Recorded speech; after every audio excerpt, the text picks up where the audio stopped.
हम पढ़ रहे थे first grade second grade mathematics, और उसके अंदर हमने कॉलेज लेवल का स्टार्ट किया था स्टार्टिंग में ही, और हम उसमें पढ़ रहे थे एब्स्ट्रैक्ट एलजेब्रा।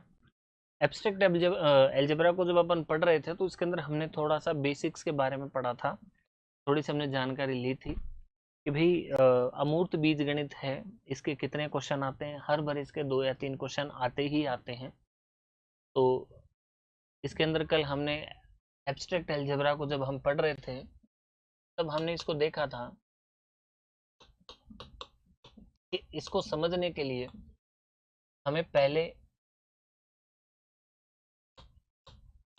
एब्स्ट्रैक्ट एलजेब्रा को समझने के लिए हमें क्या करना पड़ा। एब्स्ट्रैक्ट एलजेब्रा को समझने के लिए हमें सबसे पहले उसके ऊपर ये जो उसका आप कह सकते हैं बाइनरी ऑपरेशन था, द्विचर संक्रिया थी, उसको हमने अच्छे से पढ़ा था। तो एब्स्ट्रैक्ट एलजेब्रा के अंदर कल हम पढ़ रहे थे, और इसके अंदर मैंने आपको बाइनरी ऑपरेशंस के बारे में बताया था। और बाइनरी ऑपरेशन कल जो जो हमने पढ़ा था वो मैं बता देता हूँ कि भाई हमने बाइनरी ऑपरेशंस के अंदर ए का बाइनरी ऑपरेशन यानी ए की संक्रिया बी से करवाई थी। ये संक्रिया ए प्लस बी भी हो सकती है, ए माइनस बी भी हो सकती है, और ए बी भी हो सकती है, A plus B C plus C D भी हो सकती है। तो इस तरीके से बाइनरी ऑपरेशन को हमने पढ़ा था, है ना।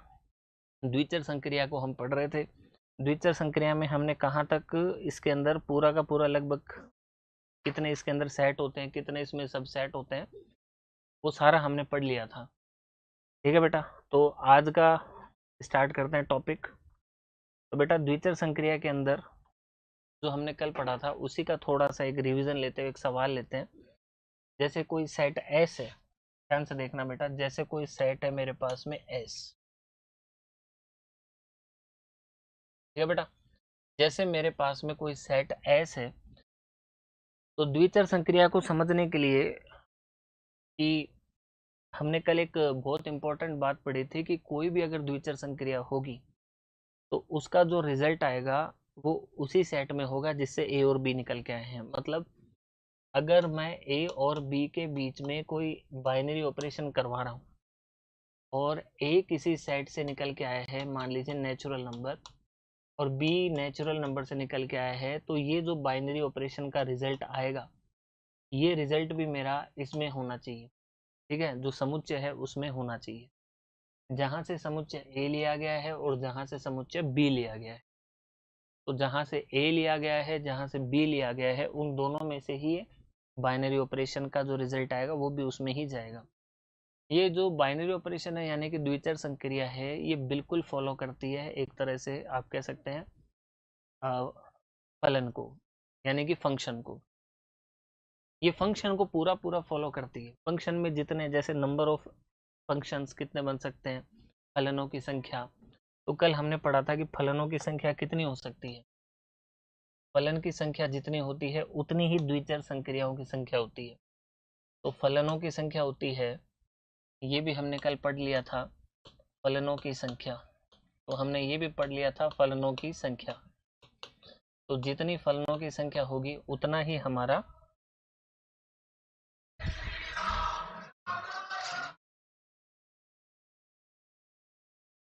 जितनी हमारी फलनों की संख्या होगी उतना ही हमारा जितनी हमारी फलनों की संख्या होगी उतनी ही द्विचर संक्रियाओं की संख्या होगी।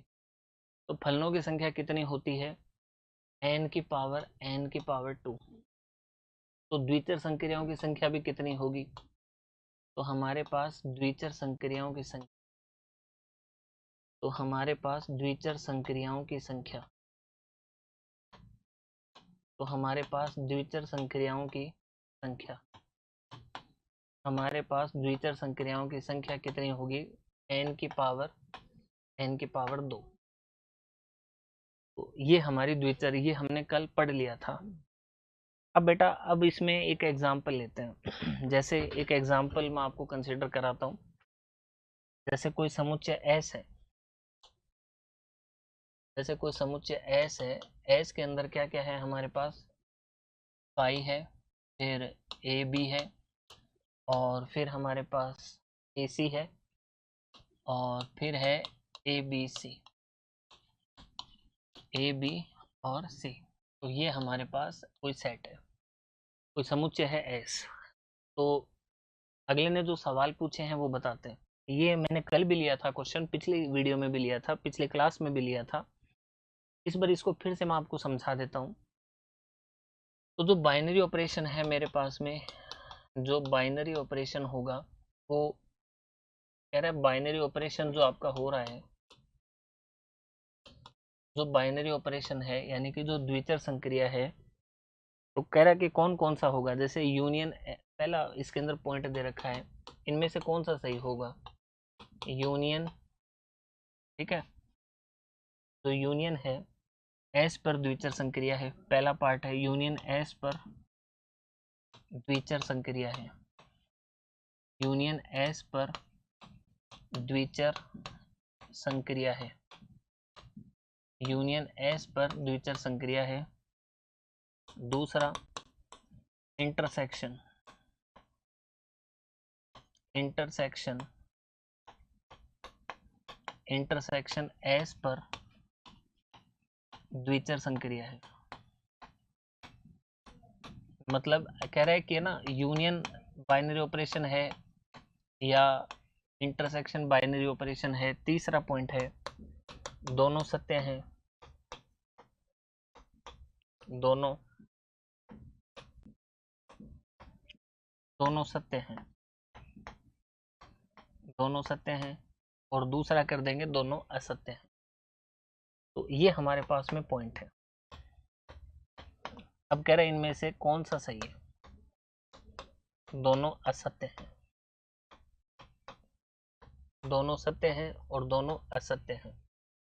देखिए सवाल ये बनता है, S phi a b a c a b c ये हमारे पास में कोई समुच्चय दे रखा है और हमें बताना है कि कौन से पे द्विचर संक्रिया है, यूनियन पर द्विचर संक्रिया है या इंटरसेक्शन पर द्विचर संक्रिया है या दोनों सत्य हैं या दोनों असत्य हैं।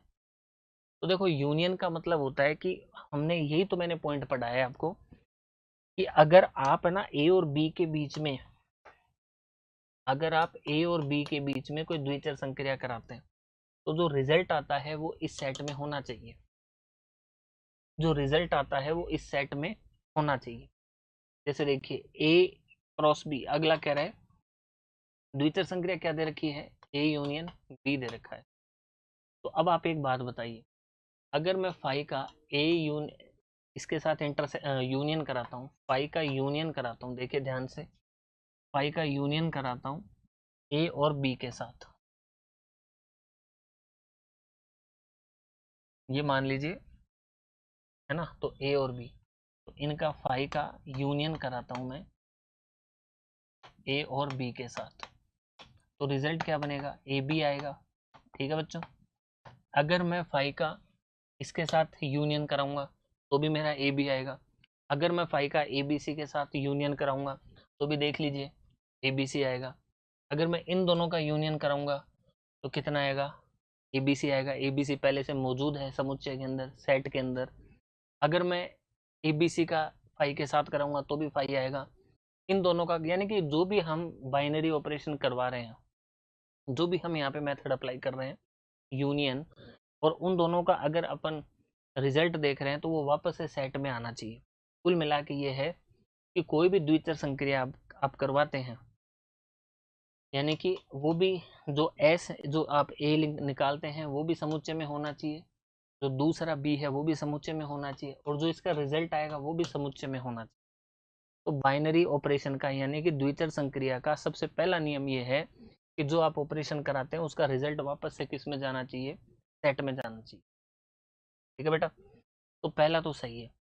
अगर मैं यहाँ पे आपको इंटरसेक्शन की जानकारी दूं, इंटरसेक्शन के बारे में देखिए, अगर अपन दोनों का उभयनिष्ठ लेते हैं, उभयनिष्ठ मतलब अगर मैं फाई और ए बी का इंटरसेक्शन लेता हूँ तो आपको पता है कि सर फाई आएगा, फाई का इसके साथ इंटरसेक्शन लेता हूँ तो भी फाई आएगा।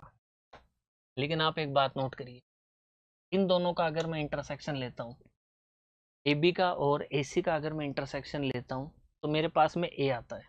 देखिए अगर मैं एक यहाँ पे ऑपरेशन कराता हूँ, अगर मैं एक ऑपरेशन कराता हूँ यहाँ पे कि ए का बाइनरी ऑपरेशन कराया मैंने बी के साथ, ठीक है, तो A इंटरसेक्शन B ये दे रखा है। ठीक है, तो मुझे पता है अगर मैं A B का इंटरसेक्शन कराऊंगा किसके साथ, दूसरे के साथ, तो A और C आ गया। इसका इंटरसेक्शन करने पर A आता है, इसे हम क्या कहेंगे, A और B है, इन दोनों का इंटरसेक्शन कराएंगे तो हमारे पास A ही आएगा। A इसमें मौजूद है क्या समुच्चय में, नहीं है ना, तो ये does not belong to set आ गया। इस वजह से ये एक द्विचर संक्रिया नहीं है। तो यानी कि ये तो द्विचर संक्रिया नहीं है, ये हमारी द्विचर संक्रिया है। तो हमारा पहला ऑप्शन हो जाएगा यूनियन एक द्विचर संक्रिया है, तो बी और सी और डी तो अपने आप कैंसिल हो गए। तो ये हमने कल भी पढ़ा था, आज इसको लिया है। अब अपन इसमें कुछ एक और बात लेते हैं आगे, ध्यान से समझना। ठीक है, अब एक नोट लिखिए, जो मैंने बताया है उसी को हम नोट रूप में लिखेंगे। एक नोट लिखिए कि हमारे पास में नोट क्या है, कि द्विचर संक्रिया मैंने जो लिखाया है एस क्रॉस ऐसे एस में फलन कहा जा सकता है। ठीक है ना, कि क्या है कि भाई हमारे पास में द्विचर संक्रिया ध्यान से देखना, द्विचर संक्रिया एस क्रॉस एस से एस में फलन कहा जा सकता है, यानी कि फंक्शन कहा जा सकता है, फलन कहा जा सकता है।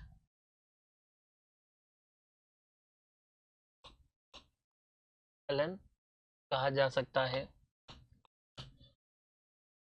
ना, क्योंकि जो हमें पता है, कल भी मैंने इन बातों को बताया था, क्योंकि अगर हम इसके अंदर एस क्रॉस एस के बारे में पढ़ते हैं, जैसे देखिए, क्योंकि मैंने बताया था कि है ना, फलनों की जो जो सिस्टम होता है सेम टू सेम ये फॉलो करता है। फलनों के अंदर क्या होता है, जैसे ये कोई सेट ए है और ये कोई सेट बी है, इसमें 1 2 3 है ना, ऐसे है, इसमें 1 2 3 है, एन तक है, इसमें भी एन तक है। तो इसके कितने फंक्शन बन सकते हैं, ये इससे कनेक्ट हो सकता है, ये इससे कनेक्ट हो सकता है, एक बार में एक। तो ये एन तरीके से कनेक्ट हो सकता है, दूसरे वाला भी एन तरीके से कनेक्ट हो सकता है। ठीक है, और कुल कितने हैं, एन है, तो ये हमारा क्या हो जाएगा, एन स्क्वायर। तो फलनों की संख्या इतनी होगी, तो हमारे पास, और हमें पता है सेम प्रोसीजर द्विचर संक्रिया फॉलो करती है। द्विचर संक्रिया के अंदर भी यही कहानी होती है कि भाई अगर मेरा ए, इन दोनों के बीच में रिलेशन है, जो रिजल्ट आएगा वो भी इन दोनों में से यानी समुच्चय में ही होगा और अद्वितीय होगा। क्या होगा बेटा, अद्वितीय। तो अब ध्यान से देखना कैसे करेंगे इसे हम, देखना यहाँ से आगे देखिए, है ना, क्योंकि इसके अंतर्गत कहा जा सकता है, क्योंकि इसके अंतर्गत, ध्यान से देखना, क्योंकि इस, मेरे साथ साथ लिख लीजिए, क्योंकि इसके अंतर्गत एस क्रॉस एस का प्रत्येक अवयव, एस क्रॉस एस का प्रत्येक अवयव के संगत, प्रत्येक अवयव के संगत अद्वितीय बनाता है ना, यानी कि एस क्रॉस एस है, उसके प्रत्येक अवयव है, जो हमारे पास में प्रत्येक अवयव है उसके संगत एस का अद्वितीय अवयव प्राप्त होता है। याद रखना, एस क्रॉस एस के प्रत्येक अवयव के संगत एस में अद्वितीय अवयव प्राप्त होता है, अद्वितीय अवयव प्राप्त होता है।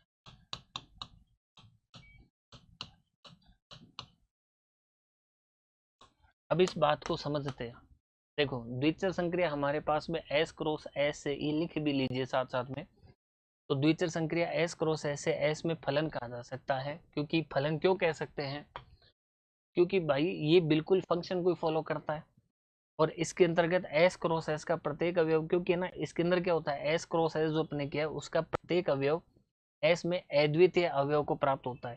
ठीक है ना, तो अगर हम इसे इस तरह से भी कह सकते हैं कि भाई हमारे पास एस क्रॉस एस है और ये क्या होगा, एस, तो ये एक तरह से एस क्रॉस एस है, वो एस में क्या हो गया, फंक्शन हो गया, एस क्रॉस एस है, वो एस में क्या हो गया, फलन है। बात समझ में आ गई। तो ये हमने पहले भी पढ़ा था, आज फिर से इसको इम्पोर्टेंट बात थी इसलिए हमने इसको रिपीट कर दिया। अच्छा, तो अब एक बात बताइए, पिछली क्लास में भी मैंने आपको बताया था फलनों की संख्या कितनी होती है? फलनों की संख्या होती है एन का स्क्वायर। तो मुझे ये बताइए द्विचर संक्रियाओं के एस क्रॉस एस के अंदर द्विचर संक्रिया यानी एस स्टार एस में द्विचर संक्रियाओं की संख्या कितनी हो जाएगी? सोचिए, तो वही हो जाएगी ना, एन का स्क्वायर। ठीक है बेटा, अब इसमें अपन और भी लेते हैं, ये नोट कर लीजिए, नोट करने वाली बात है।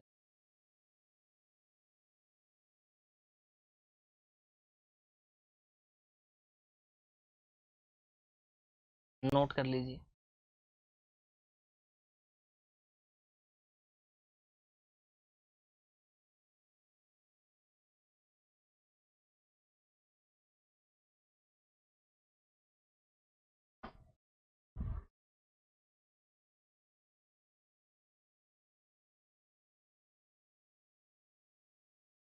अब अगली हेडिंग डालिए, टाइप्स ऑफ बाइनरी ऑपरेशन। अगली हेडिंग बन जाएगी टाइप्स ऑफ बाइनरी ऑपरेशन।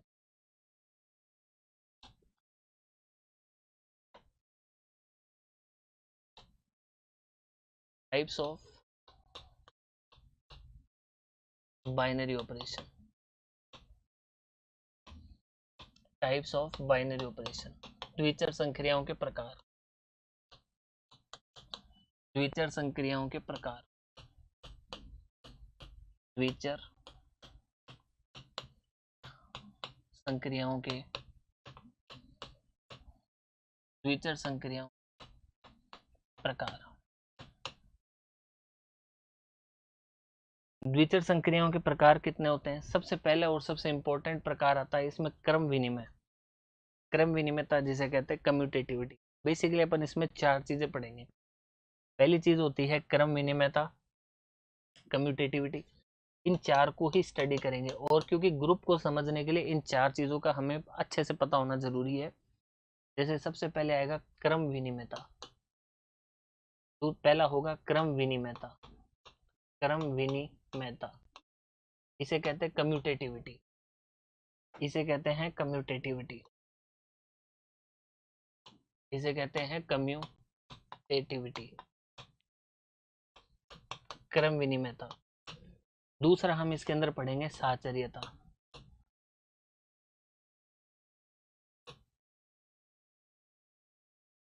तो दूसरा अपन पढ़ेंगे साहचर्यता, इसे कहते हैं एसोसिएटिविटी।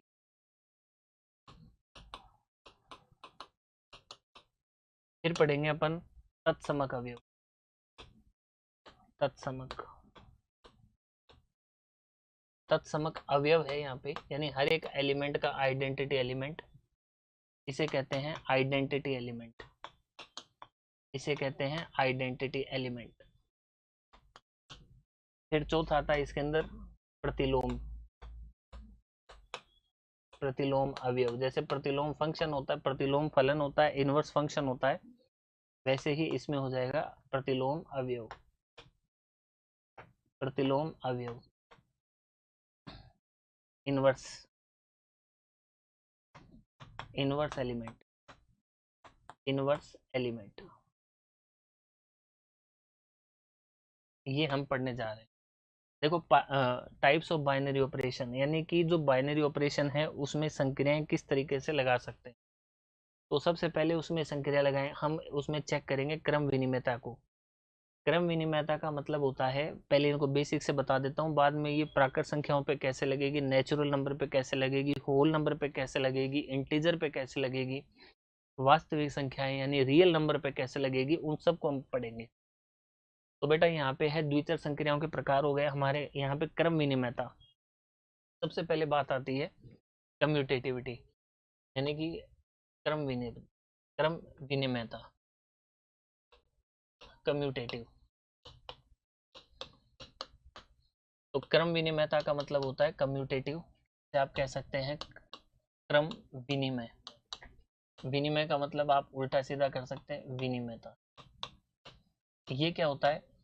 क्रम विनिमयता का मतलब होता है अगर कोई संक्रिया ए स्टार बी है और अगर वो बी स्टार ए के बराबर होती है तो इसे कहते हैं क्रम विनिमय।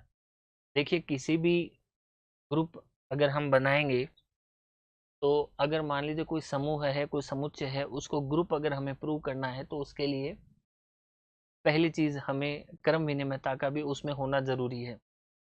देखिए ग्रुप को पढ़ने के लिए ही हम उसका बेसिक्स पढ़ रहे हैं, तो पहले हम बेसिक्स को जो हमारा है, ताकि ग्रुप आसानी से आपके समझ में आ जाएगा। तो अब ध्यान से देखिए, पहला है क्रम विनिमयता। अगर मेरा ए क्रॉस बी बराबर बी क्रॉस ए है तो इसे हम कहते हैं क्रम विनिमय। अगर मेरा ए क्रॉस बी बराबर बी क्रॉस ए है तो इसे कहेंगे क्रम विनिमय। ठीक।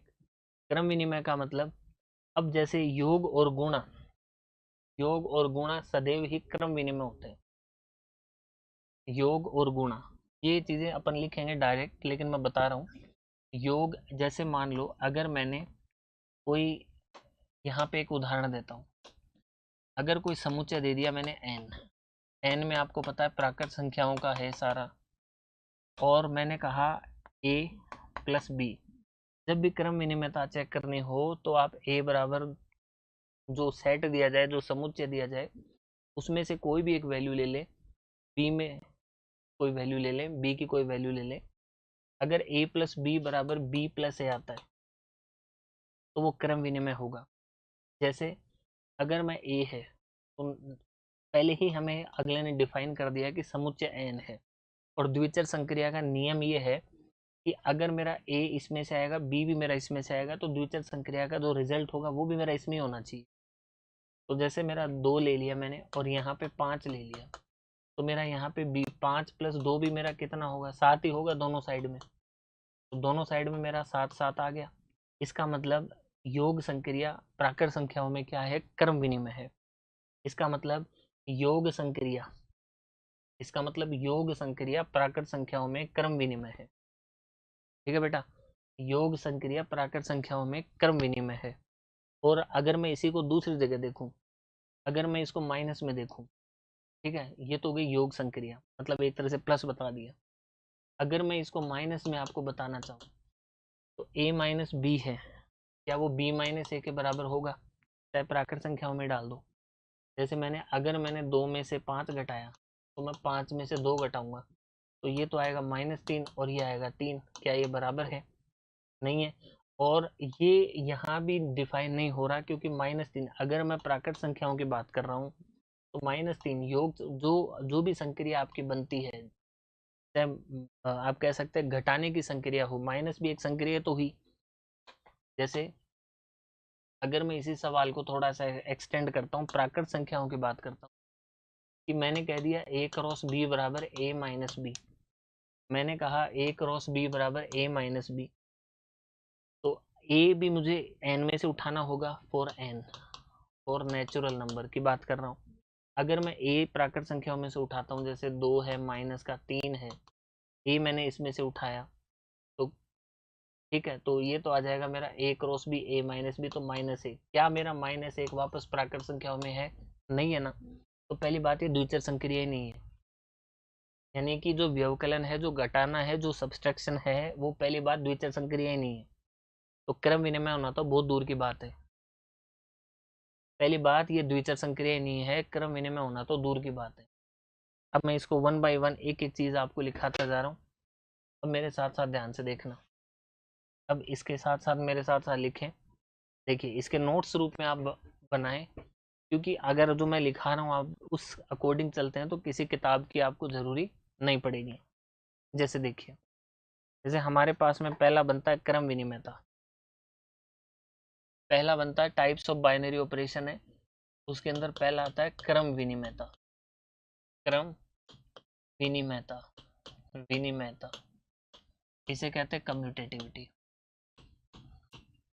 मेरे साथ साथ लिख लीजिए, इसे कहते हैं कम्यूटेटिविटी। क्रम विनिमयता। क्रम विनिमयता का मतलब होता है अगर ए संक्रिया बी के साथ होती है और बी संक्रिया ए के बराबर होती है, और मेरा ए है और बी है, दोनों एस से बिलोंग करते हैं, यानी समुच्चय में बिलोंग करते हैं। ठीक है, और मेरा ए और बी दोनों किस में बिलोंग करते हैं? समुच्चय में बिलोंग करते हैं। यहाँ पे चाहे तो आप एक स्टेप और लिख सकते हैं, for all that, for all that यानी सब के लिए, जितने भी आप लें। तो अगर ऐसा होता है तो इसे हम कहते हैं क्रम विनिमय। ठीक। और दूसरी बात इसमें क्या लिखेंगे, अगर हम क्रम विनिमयता की बात करें, दूसरी बात इसमें लिखेंगे, क्रम विनिमयता समुच्चय पर निर्भर नहीं करती। पहली बात तो हो गई है। दूसरा पॉइंट, क्रम विनिमयता, क्रम विनिमयता, क्रम विनिमयता समुच्चय पर निर्भर नहीं करती। क्रम विनिमयता, क्रम विनिमयता समुच्चय पर निर्भर नहीं करती।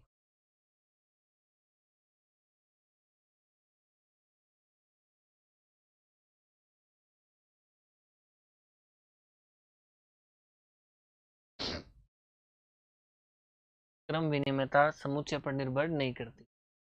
क्रम विनिमयता समुच्चय पर, क्रम विनिमयता समुच्चय पर निर्भर नहीं करती। क्रम विनिमयता समुच्चय पर निर्भर नहीं करती। क्रम विनिमयता समुच्चय पर निर्भर नहीं करती। पहली बात देखो, ए क्रॉस बी है, इसका कोई रिजल्ट आता है, बी क्रॉस ए है, इसका कोई, यानी कि इनका समुच्चय से कोई लेना देना नहीं है। क्रम विनिमयता का मतलब है हाँ ए क्रॉस बी है वो तो होना ही चाहिए एस में, तभी तो वो द्विचर संक्रिया है। ए क्रॉस बी है वो पहले से ही समुच्चय में है, तो अब उस लॉजिक का यहाँ पे कोई मतलब नहीं है, क्योंकि द्विचर संक्रिया यानी कि बाइनरी ऑपरेशन के लिए पहले घटना ये होनी चाहिए कि वो ए और बी दोनों सेट में होने चाहिए, यानी समुच्चय में होना चाहिए, और जो उनका रिजल्ट आता है वो भी किस में होना चाहिए, समुच्चय में होना चाहिए। इसलिए क्रम विनिमयता अगर आप ए क्रॉस बी क्रॉस से चेक कर रहे हो तो यहाँ पे समुच्चय का कोई मतलब नहीं है। ठीक है बेटा। दूसरा पॉइंट, तीसरा पॉइंट लिखिए इसमें, योग व गुणा संक्रिया, योग व गुणा संक्रिया, योग व गुणा संक्रिया सदैव, योग व गुणा संक्रिया सदैव, सदैव क्रम विनिमय होती है। योग व गुणा संक्रिया सदैव क्रम विनिमय होती है। योग व गुणा संक्रिया सदैव क्रम विनिमय होती है। योग व गुणा संक्रिया सदैव क्रम विनिमय होती है। ठीक है। और जब भी कोई ऐसा आ जाए तो आप ना a बराबर 2 ले लेना, b बराबर 3 लेकर के चेक कर लेना। ठीक है बेटा। अब आपसे कुछ एक सवाल करते हैं अपन। अब परीक्षा में आया हुआ क्वेश्चन लेते हैं। हमारे पास में एक समुच्चय R है। ठीक। तो अब बताना है कि इनमें से कौन सा क्रम विनिमय है और कौन सा क्रम विनिमय नहीं है। जैसे पहला है ए संक्रिया बी के साथ ए स्टार बी बराबर ए की पावर बी। दूसरा है ए स्टार बी बराबर है हमारे पास ए बी। और तीसरा है ए स्टार बी बराबर ए स्क्वायर प्लस बी स्क्वायर, ए स्क्वायर प्लस बी स्क्वायर। और चौथा है हमारे पास ए संक्रिया बी के साथ ए प्लस बी और माइनस का ए बी। तो इनमें से कौन सी, तो ये हो जाएगा ए प्लस बी माइनस का ए बी। अब इनमें से कौन सी क्रम विनिमय द्विचर संक्रिया है, इनमें से कौन सी क्रम विनिमय द्विचर संक्रिया है। ठीक है। तो हमें चेक करना है कि भाई पहला अगर सवाल लेते हैं, समुच्चय दे रखा है r यानी रियल नंबर, कोई भी वास्तविक संख्या हो सकती, तो क्या मेरा a की पावर b है। ठीक है। तो पहला अगर मैं चेक करता हूं ध्यान से, यहाँ पे a अगर संक्रिया कराता हूँ b के साथ तो a की पावर b, जैसे a बराबर मैंने 2 ले लिया, b बराबर मैंने 3 ले लिया, तो a संक्रिया b के साथ कितनी हो जाएगी 2 की पावर 3, ये कितना होता है 8। और अगर मैं ये b संक्रिया a के साथ कराता हूँ तो 3 की पावर 2 होती है 9, दोनों बराबर नहीं है। तो मेरा जो a बाइनरी ऑपरेशन कराया b के साथ वो बराबर नहीं है b का a के साथ, तो ये दोनों मेरे बराबर नहीं है, तो ये क्रम विनिमय नहीं है। दूसरा देखते हैं, अगर मैं ए का बी के साथ गुणा कराता हूँ, ठीक है, जैसे मेरे को यहाँ पे दूसरा ऑप्शन चेक करता हूँ, ए संक्रिया बी के साथ मैंने क्या कराया है, ए संक्रिया बी के साथ कराया है ए बी, तो ए अगर मेरा 2 है और यहाँ पे मेरा 3 है तो 6 आ गया। और अगर मैं यहाँ पे बी क्रॉस ए कराता हूँ, यानी कि बी स्टार ए करवाता हूँ, तो 3 गुणा 2 भी कितना आ गया, 6 आ गया। तो और कोई भी नंबर ले लें तो भी ये हमारा है, क्रम विनिमय द्विचर संक्रिया है, ए स्क्वायर प्लस बी स्क्वायर। ठीक, इसी तरह से इसको भी आपको, ये दो आपको खुद चेक करना है। ठीक है बेटा, तो हमारी ये तो द्विचर संक्रिया नहीं है, ये हमारी द्विचर संक्रिया आई है, और ये ए स्क्वायर प्लस बी स्क्वायर, अब ये दिख ही रहा है कि ए स्क्वायर प्लस बी स्क्वायर है, तो धनात्मक संख्याएं होंगी, तो इसका भी हमारा क्या आएगा, क्रम विनिमय आ जाएगा। इसको आपको खुद चेक करना, बहुत ही आसान है। 2 + 3 - 6 ले लेना, ठीक है, फिर 3 + 2 - 6, तो रिजल्ट तो दोनों बराबर ही आ रहे हैं, तो ये भी हमारी क्रम विनिमय हो जाएगी। तो हमारी ये वाली क्रम विनिमय नहीं है, ये तीनों बाकी की हमारी क्रम विनिमय। ठीक, लिख लीजिए, ये दोनों ट्राई करिए।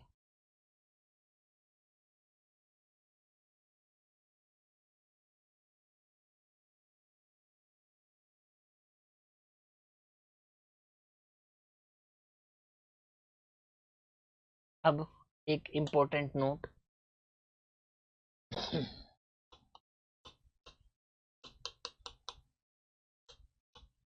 क्रम विनिमय द्विचर संक्रियाओं की संख्या, क्रम विनिमय,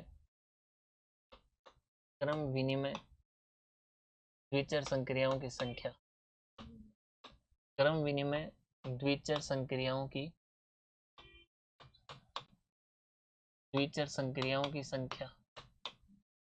देखो हमने पढ़ा था द्विचर संक्रियाओं की संख्या, वो तो थी n का स्क्वायर। अब हमारे पास में सवाल आता है क्रम विनिमय द्विचर संक्रियाओं की संख्या, ये भी डायरेक्ट पूछा जा सकता है, सेकंड ग्रेड में पूछा भी गया था, और फिर से इनमें से कोई सवाल आ सकता है। तो क्रम विनिमय द्विचर संक्रियाओं की संख्या, ठीक है, क्रम विनिमय द्विचर संक्रियाओं की संख्या। अगर मान लीजिए मेरे पास में n एलिमेंट है, एक लेट हमारे पास नंबर ऑफ एलिमेंट, यानी कि अवयवों की संख्या, let number of element, let number of elements कितने हैं, n है। अब आप खुद बताइए, जैसे मैं आपको एक बाइनरी संक्रियाएं बना के दिखाता हूँ टेबुलर फॉर्म में, बाइनरी संक्रियाएं ऐसे बनाते हैं, ये हमारी बाइनरी ऑपरेशन हो गया, यानी द्विचर संक्रिया। नेचुरल नंबर की सबसे सिंपल कैटेगरी के अपन बनाते हैं, उसी के बिहाफ पे मैं आगे भी बनाएंगे। जैसे एक प्राकृत संख्याओं की बात करते हैं, 2 3 4, ऐसे ही n तक जाएगा, फिर ये 1 2 3 4 5 और ये n तक जाएगा। ठीक है बच्चों, अब अगर हम बाइनरी यानी कि क्रम विनिमय कितने होंगे, तो इसे देखिए, a क्रॉस 1 या 1 * 1, एक का 2 के साथ कराएंगे तो एक की 2 के साथ संक्रिया, एक की 3 के साथ संक्रिया, एक की 4 के साथ संक्रिया, और एक की n के साथ संक्रिया। हम निकाल रहे हैं क्रम विनिमय द्विचर संक्रियाओं की संख्या। ठीक है, अब इसका इसके साथ बाइनरी ऑपरेशन करवाते हैं, यानी द्विचर संक्रिया करवाते हैं, तो 2 × 1 आ गया, ये हमारा 3 × 1 आ जाएगा, 3 * 1, इसको स्टार भी बोलते हैं, 5 * 1, और ऐसे चलते चलते ये हो जाएगा n * 1, और ये 2 * 2 हो जाएगा, फिर 3 * 2 हो जाएगा, फिर 4 * 2 हो जाएगा, 5 * 2 हो जाएगा, इस तरीके से। फिर देखिए 2 * 3, फिर हमारा कितना हो जाएगा, 3 * 3, फिर हमारा हो जाएगा 4 * 3, फिर हमारा हो जाएगा 5 * 3, इसी तरह से 2 * 4, फिर 3 * 4, फिर 4 * 4, और फिर 5 * 4, और ये हमारा इस तरीके से चलेगा। अब आप इसमें एक देखिए, आइडेंटिटी एलिमेंट कितने हैं। हमने पढ़ा था इसके अंदर कुल कितनी संख्याएं होती हैं। ये तो हमारे पास, चलिए मैं आपसे पूछता हूँ, ये हमारे पास द्विचर संक्रियाएं हैं। जैसे हमने पढ़ा था कि भाई कुल द्विचर संक्रियाओं की संख्या कितनी होगी, तो हमने पढ़ा था एन, एन का स्क्वायर। अब आप देखिए ये जो बाइनरी, यानी कि ये बाइनरी जो संक्रियाएं हैं ये कितनी हैं। ये तो थी फलनों की संख्या, तो ये बाइनरी संख्याएं कितनी हो सकती हैं बाइनरी ऑपरेशन की। अगर ये एन एलिमेंट है, ये एन अवयव हैं, ये हमारे एन एलिमेंट है, यानी कि एन अवयव हैं, तो एन गुणा एन, वेरी गुड, ये कितना हो जाएगा एन स्क्वायर। ठीक है, तो फलनों की संख्या कितनी हो गई थी, एन की पावर एन स्क्वायर। अब मेरे को यहाँ पे निकालनी है क्रम विनिमय। क्रम विनिमय का मतलब होता है उल्टा और सीधा जो बराबर हो। तो पहले इसमें से हम आइडेंटिटी एलिमेंट निकाल देते हैं। अब आप देखिए आइडेंटिटी एलिमेंट कितने हैं इसके अंदर। आइडेंटिटी एलिमेंट ये देखिए, ध्यान से देखिए इस लाइन को, 3 गुणा 3, 4 गुणा 4, ऐसे जा रही इतनी जा रही लाइन। ठीक, और अगर मैं इसको यहाँ से ध्यान से देखिए, ये हमारे आइडेंटिटी एलिमेंट हो गए, तत्समक अवयव हो गए, उसका उसी के साथ ऑपरेशन हो रहा है ना। तो यहाँ पे नोटिस करिए 1 क्रॉस 2 है, यहाँ पे कितना है 2 क्रॉस 1, 1 क्रॉस 3 यहाँ पे है 3 क्रॉस 1, यहाँ पे 2 क्रॉस 3, यहाँ पे है 3 क्रॉस 2। तो क्रम विनिमय की संख्या कितनी हो जाएगी। तो अगर ये पूरे एन थे, एन स्क्वायर सॉरी, अगर ये पूरे हमारे पास पूरे के पूरे द्विचर संक्रियाएं कितनी थी, एन स्क्वायर, तो एन स्क्वायर थी। ठीक है, अब इसमें से मैं अगर एन माइनस कर दूं, एन, ये जो एन ही तो होंगे ना, एकदम आइडेंटिटी वाले कितने होंगे, एन ही होंगे। ठीक है, और अगर मैं द्विचर संक्रिया, अब ये तो बिल्कुल इसी की कॉपी हो रही है। ये जो ऊपर बचे मान लीजिए पूरे हैं एन, ये मैंने माइनस सॉरी पूरे हैं एन स्क्वायर, ये एन माइनस कर दिए, तो ये और ये दोनों बराबर ही तो हैं। और मुझे द्विचर संक्रियाओं की क्रम विनिमय वालों की संख्या निकालनी है। ये तो टोटल आ रहा है कि भाई 1 क्रॉस 2 का क्रम विनिमय कितना हो रहा है, 2 क्रॉस 1, 1 क्रॉस 3 का क्रम विनिमय कितना हो रहा है, 3 क्रॉस 1। तो मुझे तो खाली इनकी संख्या, मुझे तो खाली इनकी ही संख्या निकालनी है, इनकी ऊपर वालों की या फिर नीचे वालों की। तो आप एक बात बताइए, इसके हाफ हो गए कि नहीं हो गए। ठीक,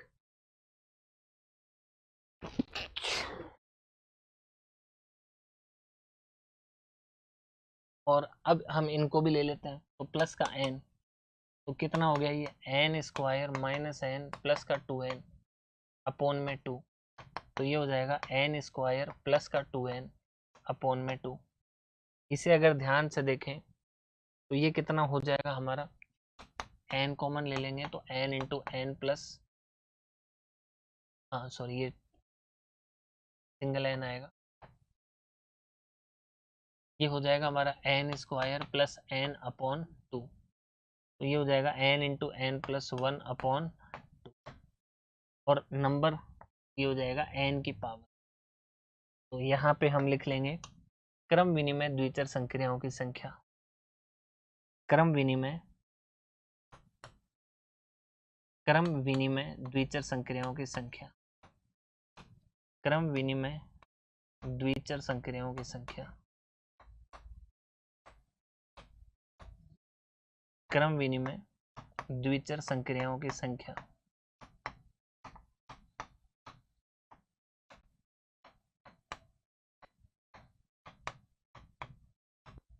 तो ये हो जाएगा एन की power n into n plus 1 upon. ये अच्छे से याद रखना, ये पूछा भी गया हुआ है, तो ये हमें अच्छे से ध्यान रखना है कि हमारे पास में क्रम विनिमय द्विचर संक्रियाओं की संख्या कितनी होती है, एन इंटू एन की power n into n plus 1/2। ठीक है, अब बेटा और करते हैं, एक उदाहरण लेते हैं, परीक्षा में आया हुआ क्वेश्चन टाइप लेते हैं। लिखिए मेरे साथ साथ, अगर समुच्चय एस में कुछ भी ले लो, इसकी जगह कोई और भी बन सकता है, यदि यदि समुच्चय एस में, यदि समुच्चय एस में 5 अवयव हैं, यदि समुच्चय S में 5 अवयव हैं, देखिए मेरे साथ साथ क्वेश्चन लिख लीजिए। यदि समुच्चय S में 5 अवयव हैं, तब S पर परिभाषित तब S पर परिभाषित तब S पर परिभाषित अक्रम विनिमय द्विचर संक्रियाओं की संख्या, तब S पर परिभाषित अक्रम विनिमय अक्रम विनिमय अक्रम विनिमय द्विचर संक्रियाओं की संख्या, अक्रम विनिमय द्विचर संक्रियाओं की संख्या। ठीक, अक्रम विनिमय द्विचर संक्रियाओं की संख्या। तो मुझे पहले तो ये बताओ, क्रम विनिमय द्विचर संक्रियाओं की संख्या कितनी होती है, वो लगाएंगे। ठीक है, अक्रम विनिमय, तो पहले तो द्विचर संक्रियाएं कितनी होगी। देखो मेरे पास में एलिमेंट कितने, मेरे पास में अवयव हैं 5, यानी कि एलिमेंट कितने हैं 5, एलिमेंट है मेरे पास में 5। तो कुल द्विचर संक्रियाओं की संख्या, कुल द्विचर संक्रियाओं की संख्या, कुल द्विचर संक्रियाओं की संख्या, कुल द्विचर संक्रियाओं की संख्या।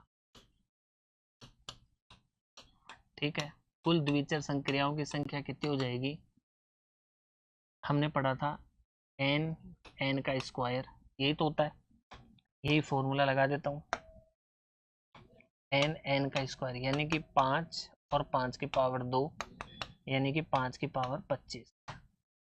अब मैं लिख लेता हूं क्रम विनिमय द्विचर संक्रियाओं की संख्या, यहां से लिख लेते हैं क्रम विनिमय द्विचर संक्रियाओं की संख्या, क्रम विनिमय द्विचर संक्रियाओं की संख्या,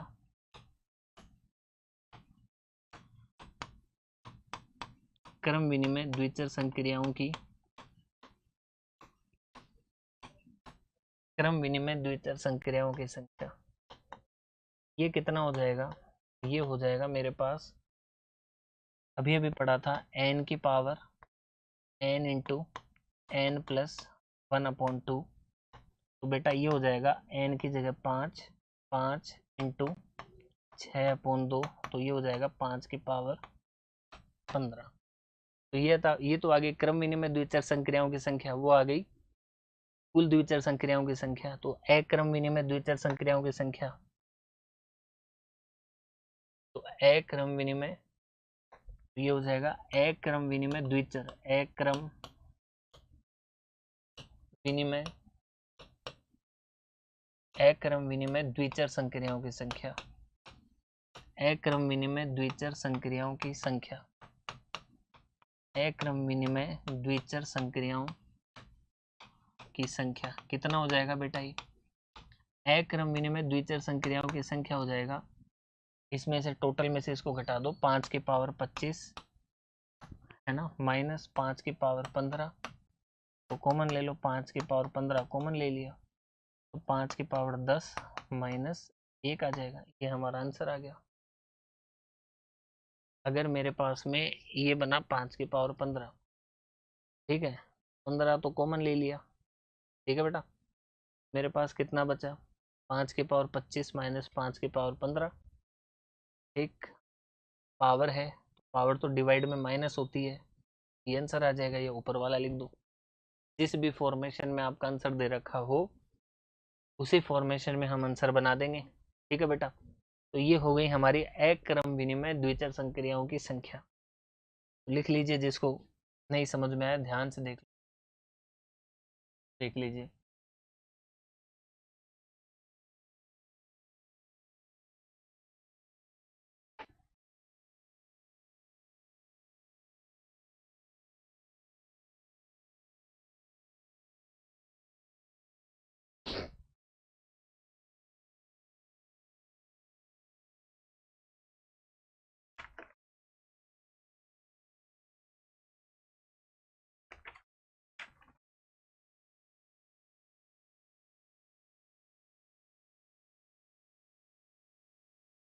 आगे देखिए, अब ये तो हो गई हमारी क्रम विनिमयता। क्रम विनिमयता के बारे में हमने पढ़ा था कि ए क्रॉस बी, अगर मेरा ए स्टार बी है वो बी स्टार ए के बराबर आ जाए तो इसे हम कहते हैं क्रम विनिमय। ठीक है बेटा।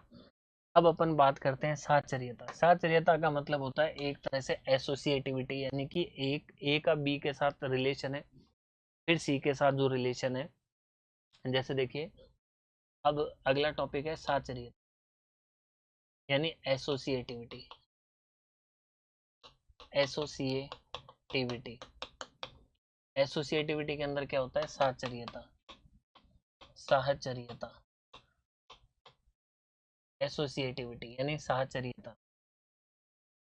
साहचर्यता के अंदर क्या होता है कि अगर मेरे पास में ए स्टार बी है, इसका मैंने बाइनरी ऑपरेशन कराया, फिर सी के साथ कराया, तो ये मेरा ए स्टार बी स्टार सी, यानी कि अगर मैं पहले ए और बी का ऑपरेशन करवाया यानी संक्रिया करवाई, पहले ए और बी के बीच में संक्रिया करवाई और फिर जो रिजल्ट आया उसी की संक्रिया मैंने सी के साथ करवाई और कोई रिजल्ट आता है वो पहले बी और सी का मैंने संक्रिया करवाई, जो रिजल्ट आता है मैं उसकी ए के साथ में संक्रिया कराऊं, अगर दोनों बराबर आते हैं तो इसे कहते हैं साहचर्यता। फिर से देख लीजिए, ए क्रॉस बी का सी के साथ में ऑपरेशन करवाया, पहले ए क्रॉस बी का आपस में ऑपरेशन होगा, ए और बी का ऑपरेशन होगा, फिर जो रिजल्ट आएगा वो संक्रिया सी पर लगेगी, है ना। और इधर क्या होगा, पहले बी और सी का ऑपरेशन होगा, फिर वो ए के साथ होगा, अगर दोनों बराबर आते हैं तो इसे हम कहते हैं साहचर्यता। ठीक है बेटा। तो देखिए, वही इसके अंदर कहानी है। अगर ये हो जाए for all that a b है वो बिलोंग्स टू होना चाहिए समुच्चय के अंदर। तो पहली बात इसके अंदर भी वही पॉइंट है जो आपका कम्यूटेटिविटी में था, क्या कि साहचर्यता समुच्चय पर निर्भर नहीं करती है। सहचार्यता सहचार्यता समुच्चय पर निर्भर नहीं करती। सहचार्यता समुच्चय पर निर्भर नहीं करती, पहली बात तो ये, सहचार्यता समुच्चय पर निर्भर नहीं करती। पहली बात तो यह है, सहचार्यता समुच्चय पर निर्भर नहीं करती है। सहचार्यता समुच्चय पर निर्भर नहीं करती है। सहचार्यता समुच्चय पर निर्भर नहीं करती है। जैसे आपका है ना, जो रिजल्ट आता है आपस में इक्वल होना चाहिए, इसका समुच्चय से कोई लेना देना नहीं है। और एसोसिएटिविटी के लिए सबसे बढ़िया बात ये होती है, जैसे कम्यूटेटिविटी में अपन 2 और 3 लेके चेक करते हैं, इसमें 3 ले लिया करो, ए बराबर 2 ले लिया, बी बराबर 3 ले लिया और सी बराबर 4 ले लो, चाहे कुछ भी ले लो, डिपेंड करता है सेट कौन सा दे रखा है। ठीक है। और दूसरा इसके अंदर एक खास बात आती है, योग संक्रिया सदैव सहचर्य होती है। दूसरा पॉइंट, योग संक्रिया सदैव सहचर्य होती है। योग संक्रिया योग संक्रिया योग संक्रिया सदैव सहचारी होती है। सदैव योग संक्रिया सदैव सहचारी होती है। सदैव सहचारी होती है। योग संक्रिया सदैव सहचारी होती है। दूसरा तीसरा पॉइंट ले लेंगे इसमें, गुणा जो संक्रिया वो भी सहचारी होती है। गुणा संक्रिया सदैव, यानी कि मल्टीप्लिकेशन जो बाइनरी ऑपरेशन है, ठीक है, मल्टीप्लिकेटिव ऑपरेशन जो है, गुणा संक्रिया सदैव सहचारी होती है।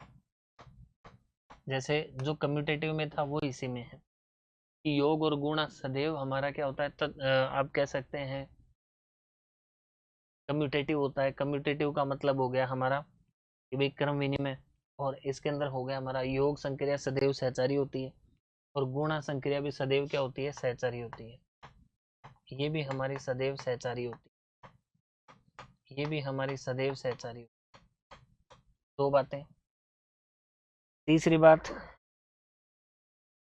हाँ, अब जो 2 ऑपरेशन और बच गए, बेसिकली अपन 4 करते हैं प्लस, है ना, योग गुणा माइनस और डिवाइड। तो इसके अंदर लिख लो माइनस, यानी कि घटाना जो होता है ना, सब्ट्रैक्शन एसोसिएटिव नहीं होता है। ठीक है, सब्ट्रैक्शन जो है वो हमारा एसोसिएटिव नहीं होता है, यानी कि जो हमारी माइनस की जो संक्रिया है, माइनस की जो संक्रिया है, माइनस की संक्रिया सहचारी नहीं होती है, सहचारी नहीं होती। माइनस की संक्रिया सहचारी नहीं होती है, माइनस की संक्रिया सहचारी नहीं होती। ठीक है, अब इसका एक परीक्षा में आया हुआ प्रश्न ले लेते हैं। एक जैसे ये लिख लीजिए,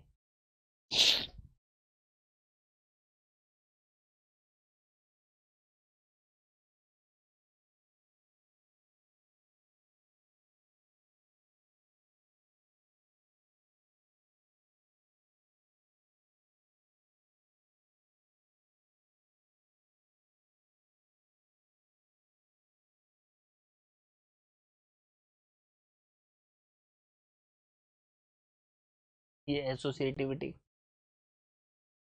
अब इसका एक एग्जांपल ले लेते हैं। देखिए एक एग्जांपल लेते हैं, एक समुच्चय एस ले लिया। हमने क्या किया, एक समुच्चय एस ले लिया जो आर में है, जो किस में है, आर में। हमने एक समुच्चय लिया जो आर में है, में है बेटा, आर में। ठीक है, तो हमारे पास ए स्टार बी जो है, ध्यान से देखना, ए स्टार बी जो है, जैसे पहला ऑपरेशन दे रखा है हमारे पास a plus b, a plus b minus का a b, a plus b minus का ए बी। दूसरा ऑपरेशन हमें इनकी साचर्यता चेक करनी है। दूसरा है ए स्टार बी बराबर हो जाएगा हमारे पास ए बी अपॉन 2, और तीसरा हो जाएगा हमारे पास, इन सब की साचर्यता हम चेक करके बताते हैं। ए स्टार बी बराबर ले लेते हैं ए स्क्वायर प्लस बी स्क्वायर, और तीसरा हो या चौथा लेते हैं ए की पावर बी। ए स्टार बी बराबर हमारे पास है ए स्टार बी, इसकी साचर्यता दे रखी है ए प्लस बी, या ए की पावर बी ले लेते हैं। अब हमें बताना है कौन सा साचर्य है, कौन सा साचर्य नहीं है, कौन सा हमारा एसोसिएटिव है, कौन सा हमारा एसोसिएटिव नहीं है। सीधी सी बात है, इनमें से कौन सा हमारा एसोसिएटिव है, कौन सा एसोसिएटिव नहीं है। जैसे पहला चेक करते हैं, एसोसिएटिव का मतलब होता है, साचर्यता का पहला मतलब होता है, देखिए ध्यान से, तो साचर्यता के अंदर क्या होता है,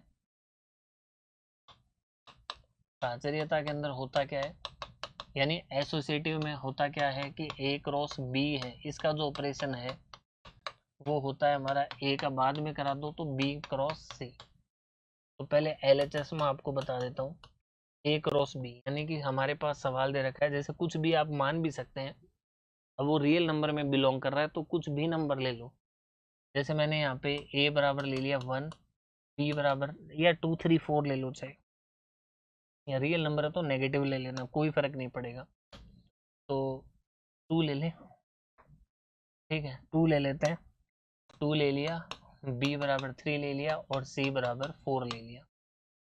तो बेटा पहला जो है हमारे पास ए प्लस बी माइनस का कितना है, ए बी। तो मेरे पास ए कितना है, ए है मेरे पास 2 और 3 माइनस का ए बी कितना हो गया, है ना। तो ए और बी के बीच में ही ऑपरेशन है हमारे पास, कोई दिक्कत वाली बात नहीं। ए ले लिया 2, बी ले लिया 3, ठीक है। अब देखिए, तो ये मेरा कितना हो जाएगा, 2 ले लिया 3, तो पहले मैं कराऊंगा 2 और 3 का आपस में ऑपरेशन, तो 3 गुणा 2 कितना हो जाएगा, 6। तो ये आ जाएगा 5 माइनस 6, मेरा आया माइनस का 1। अब माइनस 1 का ऑपरेशन कराऊंगा मैं 4 के साथ, अब इसका 4 के साथ, ध्यान से देखना, पहले ए और बी का होगा और बाद में जो रिजल्ट आएगा उसका सी के साथ होगा। एलएचएस को सॉल्व करते हैं, तो अब इसको करेंगे तो ए प्लस बी, देखिए सवाल तो यही था, क्या था हमारा बाइनरी ऑपरेशन, क्या था, ए प्लस बी माइनस का ए बी था। अब ध्यान से देखिए, ए प्लस बी कितना है मेरे पास, ए है 2, नहीं ए है माइनस का 1 प्लस बी है और माइनस का ए बी, तो माइनस का 1 और बी कितना है 4, तो ये तो हो जाएगा 3 और ये हो जाएगा प्लस 4, ये आया मेरा 7। अब आरएचएस भी यहीं चेक कर लेता हूँ, ध्यान से देखना, अब आरएचएस भी यहीं चेक कर लेते हैं। तो हमारा बाइनरी ऑपरेशन तो ये था, ये द्विचर संक्रिया तो यही थी ना, इसको चेक करना है। इसके अंदर वैल्यू तो ये रखेंगे, ध्यान से देखना, वैल्यू ये रखेंगे तो हमारा क्या था, ए क्रॉस बी स्टार सी है, तो पहले ये तो पड़ा रहेगा, बी स्टार सी को सॉल्व करते हैं, पी 3 है तो ये हो जाएगा 3 प्लस 4, ऑपरेशन तो यही था, 3 ऑपरेशन तो यही लगेगा ना, 3 प्लस 4 माइनस का 12 कर देते हैं, तो ये आ जाएगा ए, बाइनरी ऑपरेशन 7 में से ये हो गया माइनस का 5। अब ए का ऑपरेशन कराना है इसके साथ, ए कितना है मेरे पास 2, तो 2 का बाइनरी ऑपरेशन कराते हैं -5 के साथ, तो ये हो जाएगा 2 -5 माइनस ए है और बी है -5, तो 2 -5 और ये हो जाएगा प्लस का 10, 10 और 2 12, 12 में से 5 गए 7, ये दोनों बराबर आ रहे हैं। इसका मतलब ये जो पहले वाला है वो साचर्यता है, पहले वाले में साचर्यता है, ठीक, यानी पहले वाला एसोसिएटिव है। फिर से देख लीजिए, साचर्यता है यानी कि एसोसिएटिविटी में क्या करते हैं, A cross B cross C equal to A star B star C को चेक करते हैं, पहले इन दोनों को ऑपरेशन करते हैं, वही ऑपरेशन करते हैं, ए बराबर वैल्यू रख देंगे, बी बराबर वैल्यू रख देंगे, कोई भी अपने मन से मान लेंगे, क्योंकि अगले ने सेट में क्या दे रखा है, रियल नंबर दे रखा है, और सेट अगर रियल नंबर है हमारे पास में, तो रियल नंबर तो कुछ भी ले लो, चाहे नेगेटिव ले लो चाहे पॉजिटिव ले लो, ठीक है। और साचर्यता का पहला नियम क्या था, पहला नियम ये था कि ये ना समुच्चय पर निर्भर ही नहीं करती, क्योंकि भाई हम चेक कर रहे हैं कि है ना, ये L H S R H S बराबर है कि नहीं है, इसका समुच्चय से तो कोई लेन देन ही नहीं है। हाँ, द्विचर संक्रिया समुच्चय में होनी चाहिए, जैसे ये द्विचर संक्रिया का आंसर आया था, जैसे यहाँ पे आंसर बना था 4 या -1, तो -1 रियल नंबर में होना चाहिए था, अगर ये -1 रियल नंबर में नहीं होता, मान लीजिए यहाँ पे नेचुरल नंबर देता, तो ये पहली बात द्विचर संक्रिया ही नहीं थी, है ना, एसोसिएटिव तो दूर की बात है। तो जब भी अपन कम्यूटेटिव एसोसिएटिविटी चेक करेंगे तो वो बाइनरी ऑपरेशन तो होना ही होना चाहिए, तभी उनमें चेक कर सकते हैं, ठीक है बेटा, ये हमारा बन गया। इसी तरीके से मैं आपको दूसरा बता देता हूँ, ए बी अपॉन 2, इसको चेक करके बताते हैं। जैसे बाइनरी ऑपरेशन दे रखा है, ए स्टार बी दे रखा है, ए बी अपॉन 2 यही दे रखा है ना, ए बी अपॉन 2, देखो अब ए कुछ भी ले लो, ए बराबर 2 ले लेते हैं, बी बराबर 3 ले लेते हैं, और सी बराबर 4 ले लेते हैं, चेक करते हैं। इसके अंदर क्या होता है, ए स्टार बी स्टार सी, पहले ए और बी का ऑपरेशन होता है, बाद में सी के साथ होता है, और इसके अंदर ए को छोड़ देते हैं, बी और सी का पहले ऑपरेशन करा लेते हैं।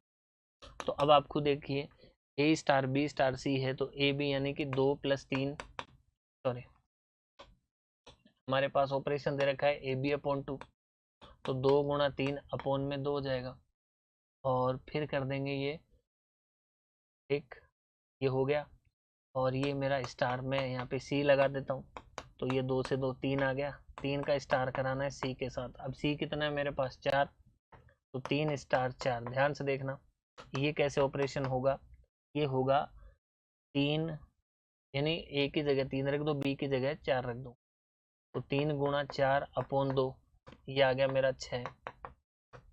अब आर एच एस चेक कर लेते हैं, ध्यान से देखिए, आर एच एस को चेक कर लेता हूँ। अब मेरा यहाँ पे आर एच एस कितना बैठेगा, आर एच एस बैठेगा कि भाई ए स्टार बी स्टार सी है, तो पहले मैं बी और सी को चेक कर लूँगा, तो ए को पड़ा रहेगा, बी कितना है मेरा 3 और सी कितना है 4, तो ये हो जाएगा 3 × 4 अपॉन में 2, ये तो हो गया 6, तो ए स्टार कितना आ गया 6, ठीक। अब ए कितना है बच्चों मेरे पास, ध्यान से देखिए ए कितना है मेरे पास, ए है 2, अब इसका ऑपरेशन कैसे बनेगा, ए है मेरा 2, ध्यान से देखना, ए है मेरे पास 2, कर देते हैं, है ना। अब इसको देखिए, ए है मेरे पास में 2, तो 2 × 6, ठीक है, अपॉन में 2, है ना, ए का 6 के साथ, तो ए बी अपॉन 2 ही तो था, अरे भाई ए की वैल्यू 2 दे रखी है, 2 हमने ली थी, ये भी कितना आ गया 6 आ गया, तो ये भी मेरा साचर्य है, दोनों 6 बराबर 6, तो ये भी मेरा कैसा आ गया साचर्य, यानी कि एसोसिएटिव आ गया, आ गया बेटा समझ में। तो ये हमारा सबसे इंपॉर्टेंट कॉन्सेप्ट था, ठीक। आगे देखिए, आगे बनता है एक। अब ये जो हमने कर लिया इसको दोबारा से लिख लीजिए, बहुत ही यहाँ तक एसोसिएटिविटी हो गई पूरी। अब अपन पढ़ेंगे तत्समक अवयव यानी आइडेंटिटी एलिमेंट। ये बहुत इंपॉर्टेंट कंसेप्ट है, इसकी परिभाषा लिखेंगे और ये ग्रुप, ये होगा तभी आगे हम ग्रुप पढ़ पाएंगे। तत्समक अवयव और प्रतिलोम अवयव, ये पढ़ने के बाद में ही हम ग्रुप पढ़ सकते हैं। ये हमारा बेसिक्स था, जो ग्रुप को पढ़ने से पहले हमें इनकी ज़रूरत पड़ेगी। तो ये पढ़ लेंगे तो हमें ग्रुप बहुत आसानी से समझ में आ जाएगा। ठीक है बेटा, चलिए आगे देखिए। आगे हमारे पास में है तत्समक अवयव यानी आइडेंटिटी एलिमेंट। फिर आता है हमारे पास identity element, identity identity element. अब आइडेंटिटी एलिमेंट क्या होता है, ध्यान से देखिए। आइडेंटिटी एलिमेंट का मतलब होता है तत्समक अवयव। इसकी डेफिनेशन से बताता हूं, ध्यान से समझना। तत्समक अवयव, आइडेंटिटी एलिमेंट, तत्समक अवयव। ठीक, तत्समक अवयव में क्या होता है,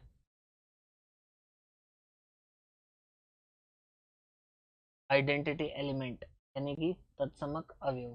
ठीक, इसके अंदर परिभाषा, सबसे पहले परिभाषा का मतलब हुआ, अगर मैं किसी नंबर का ऑपरेशन करवाता हूँ, ठीक है, बी के साथ, तो रिजल्ट अगर मेरा ई आ जाए, तो देखिए कहने का मतलब है तत्समक। ये तो बात को समझाता हूँ कि अगर मैं ना किसी नंबर का ऑपरेशन करवाता हूँ ई के साथ, कोई भी आइडेंटिटी एलिमेंट हो सकता है, यहाँ पे मैं उसे कंसिडर कर रहा हूँ ई, तो अगर मेरा वापस से ए आ जाए ना, तो ये होता है मेरा तत्समक अवयव।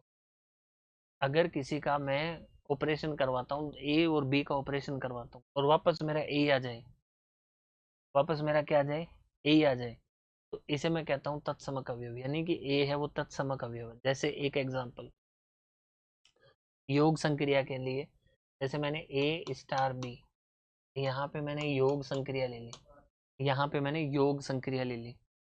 देखिए, अगर मैं यहाँ पे ए स्टार बी कर दूं, और अगर मैं दो, जैसे ए में क्या जोड़ूं कि वापस मेरा ए आ जाए, ये होती है हमारी तत्समक अवयव। यानी ए में मैं क्या जोड़ूं कि मेरा ए आ जाए।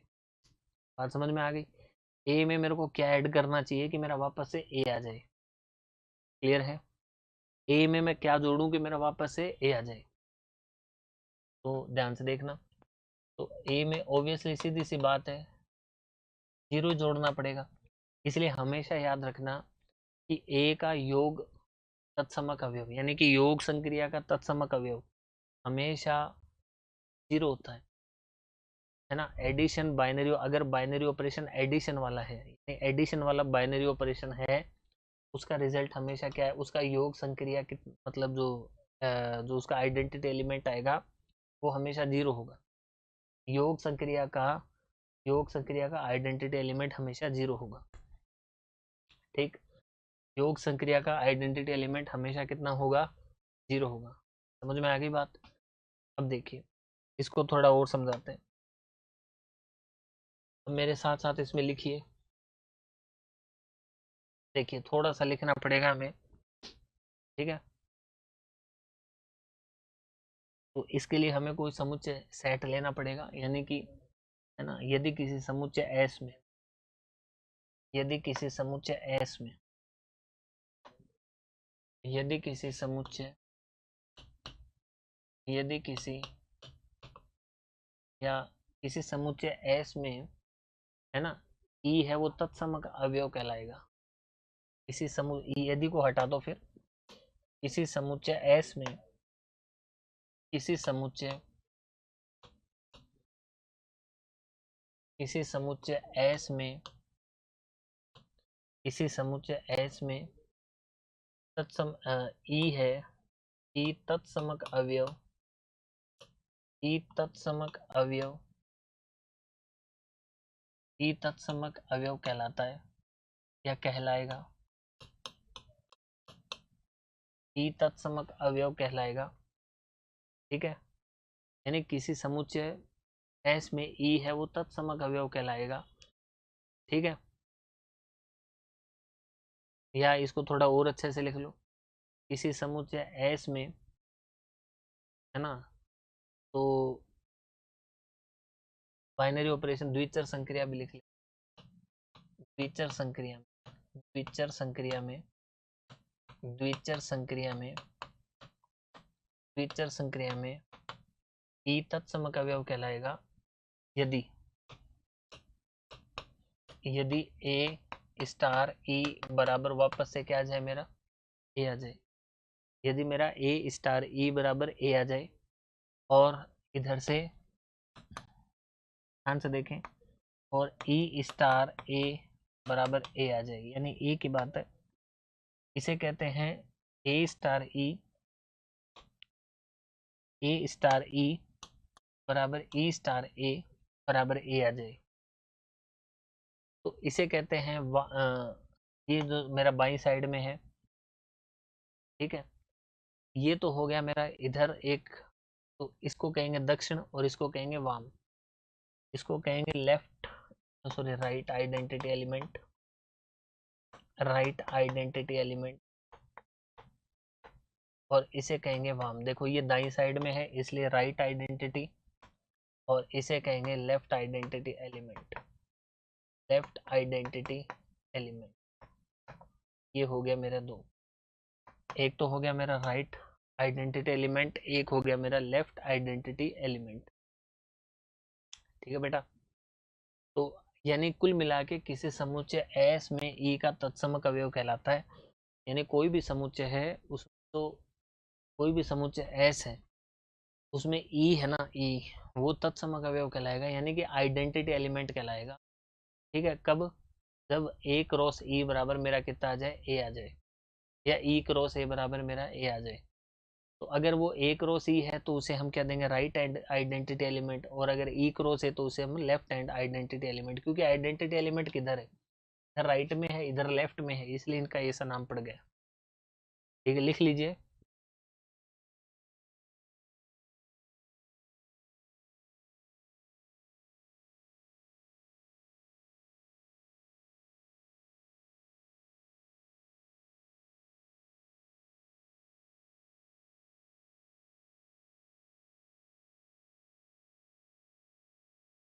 अब एक नोट लिख लीजिए, तत्समक अवयव के बारे में नोट लिख लीजिए, नोट, ध्यान से देखना, नोट है, एक पहली बात कि तत्समक अवयव विद्यमान कब होगा, ध्यान से देखना, तत्समक अवयव, तत्समक अवयव, तत्समक अवयव, देखो हर एक, यहाँ पे तो जो बाइनरी जो अपन कर रहे थे ना, एसोसिएटिव कर रहे थे, और जो क्रम विनिमय यानी कि हम कम्यूटेटिव कर रहे थे, उसमें तो है ना, वो तो एक तरह से ए क्रॉस बी बराबर है ना, बी क्रॉस ए था, इसके अंदर एलिमेंट की बात होती है, जब भी आइडेंटिटी एलिमेंट बात कर लें या फिर है ना अपन बात कर लें इनवर्स की, तब ये एलिमेंट, क्योंकि हर एक एलिमेंट का अलग अलग आइडेंटिटी एलिमेंट आता है, हर एक एलिमेंट का अलग अलग आइडेंटिटी एलिमेंट आता है, इस वजह से हम तत्समक अवयव लिखते हैं, ठीक है ना, और उसमें पूरा ऑपरेशन लिखते हैं। इसके अंदर क्या हो जाएगा कि तत्समक अवयव जो है, पहला नोट लिख लीजिए कि तत्समक अवयव विद्यमान कब होगा, यदि हमारा लेफ्ट हैंड आइडेंटिटी एलिमेंट बराबर होगा राइट हैंड आइडेंटिटी एलिमेंट के, ठीक है, तत्समक अवयव विद्यमान होगा, तत्समक अवयव, तत्समक अवयव विद्यमान होगा, तत्समक अवयव विद्यमान होगा यदि, यदि वाम तत्समक, वाम तत्समक, यदि वाम तत्समक बराबर होगा दक्षिण तत्समक के, यही लिख लो, चाहे वाम तत्समक बराबर होगा दक्षिण, दक्षिण यानी राइट हैंड आइडेंटिटी के बराबर होगा तत्समक अवयव, तत्समक, ठीक है, वाम तत्समक है वो दक्षिण तत्समक अवयव के बराबर होगा, इसे हम क्या कहेंगे, ठीक है, यानी तत्समक अवयव विद्यमान कब होगा, ठीक है, किसी भी बाइनरी ऑपरेशन है उसके अंदर आइडेंटिटी एलिमेंट एग्जिस्ट करेगा या नहीं करेगा, इसका पता कैसे लगेगा, अगर हमारा ए क्रॉस ई बराबर ई क्रॉस ए आ जाए, नॉर्मल से अगर डेफिनेशन के थ्रू बताऊं तो अगर मेरा ये आ जाए ए क्रॉस ई है वो मेरा ई क्रॉस ए के बराबर आ जाए, इसका मतलब इसमें तत्समक अवयव विद्यमान होगा। ठीक। दूसरा इंपॉर्टेंट बात, दूसरी बात नोट करने वाली, योग संक्रिया सदैव, यानी कि अगर योग संक्रिया का तत्समक अवयव सदैव 0 होता है, योग संक्रिया का योग संक्रिया का योग संक्रिया का तत्समक अवयव तत्समक अवयव योग संक्रिया का तत्समक अवयव सदैव 0 होता है, सदैव 0 होता है। ये याद ही रखना, योग संक्रिया का तत्समक अवयव सदैव 0 होता है। और तीसरा, यहीं पे एक बात और बन जाएगी कि जो मेरी गुणा संक्रिया है, जो मेरी गुणा संक्रिया है, गुणा संक्रिया का तत्समक अवयव, गुणा संक्रिया का तत्समक अवयव सदैव 1 होता है। गुणा संक्रिया का सदैव जो तत्समक अवयव है सदैव 1 होता है, यानी कि योग संक्रिया का तत्समक अवयव 0 होता है। अरे भाई एक बात बताओ, ए में क्या जोड़ूं कि मेरा ए आ जाए? ऑब्वियसली 0 ही जोड़ना पड़ेगा। ए में मैं क्या गुणा करूं, ए में मैं क्या गुणा करूं कि मेरा ए आ जाए? तो ऑब्वियसली 1 से गुणा करोगे तभी तो ए आएगा। तो ये बात हमेशा याद रखना कि योग संक्रिया का तत्समक अवयव सदैव 0 होता है, योग संक्रिया का तत्समक अवयव सदैव 0 होता है और गुणा संक्रिया का तत्समक अवयव 1 होता है। ठीक। और लिखिए, एक सवाल कर लेते हैं, फिर ये लिख लीजिए, फिर इसका एक सवाल करते हैं।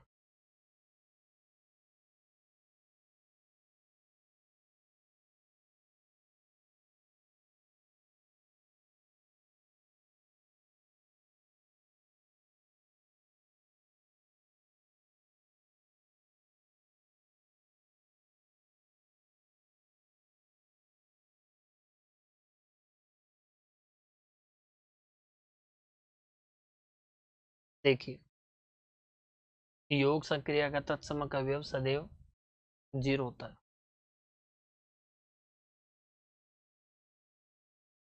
अब एक एग्जाम्पल लेते हैं।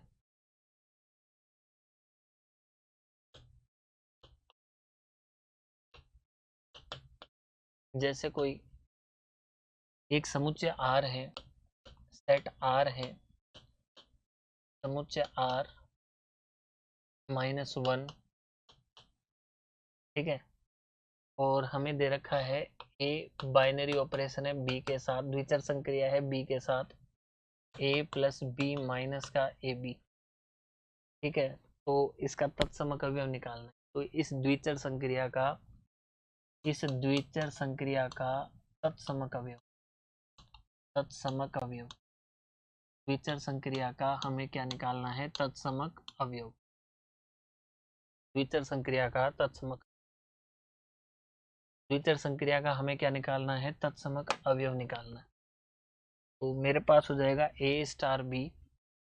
अच्छा, तत्समक अवयव की डेफिनेशन हमारे पास क्या होता है कि भाई सीधी सी बात है, परिभाषा से, ये परिभाषा याद रखना, इस परिभाषा से ही हम कोई भी द्विचर संक्रिया का आइडेंटिटी एलिमेंट निकाल सकते हैं। तो ए स्टार ई बराबर हो जाएगा ए स्टार ई बराबर ए, ठीक। और हमारे पास में योग है पहले और फिर साथ में ये है। तो अब आप देखिए, पहले ए की जगह तो हम ले लेंगे, जो पहला एलिमेंट ए है उसकी जगह तो ए ले लेंगे, और जो बी है उसकी जगह हम ई ले लेंगे। तो ये हो जाएगा ए प्लस ई माइनस ए ई बराबर कितना हो गया? ए। अब ए से ए तो कैंसिल हो गया, ई कॉमन ले लेते हो तो 1 माइनस ए बराबर 0। तो बेटा ई बराबर 1 तो हो गया 0 और ए बराबर हो गया 1।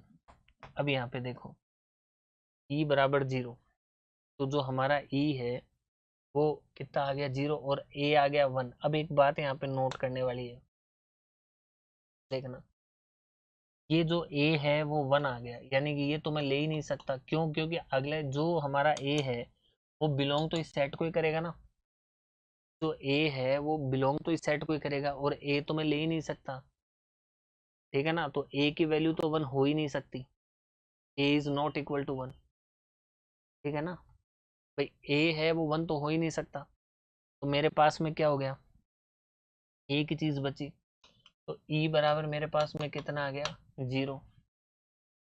ये सुर नो, मेरे पास में ई बराबर कितना आ गया, 0। ये तो हो गई मेरा एक रो सी, जिसे अपन दक्षिण तत्समक कहते हैं।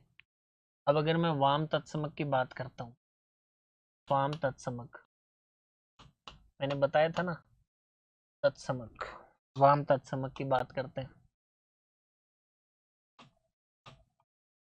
अगर मैं वाम तत्समक की बात करता हूँ, इसके अंदर कितना हो जाएगा मेरे पास, ए है ना, तो ई स्टार ए, ई स्टार ए बराबर कितना हो जाएगा, ई स्टार ए बराबर कितना, सॉरी ए हो जाना चाहिए, ये मेरे पास हो जाना चाहिए ए, तो ए की जगह मैं क्या ले लूंगा, ई ले लूंगा, तो ई प्लस ए माइनस ई ए बराबर कितना हो जाएगा, ए से कैंसिल हो गया, फिर से ई कॉमन आ गया, तो 1 माइनस ए हो गया इक्वल्स टू 0 हो गया, तो यहाँ से भी कितना आ गया, ई बराबर 0 और ए बराबर 1, ए तो 1 हो ही नहीं सकता, तो सीधा सीधा लिख दो डज नॉट बिलोंग्स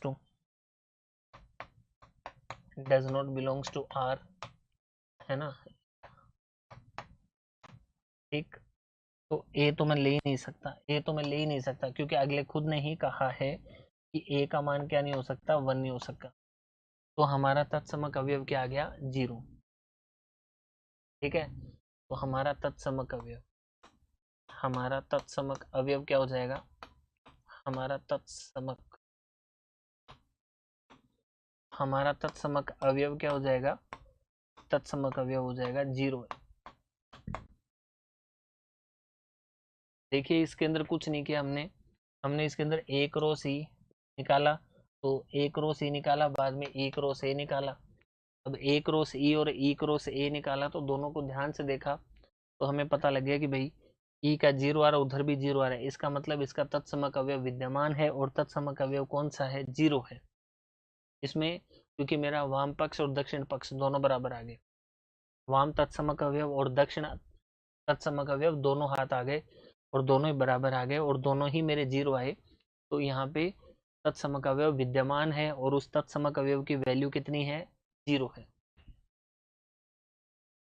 ठीक है बेटा, आगे और करते हैं, तो लिख लीजिए,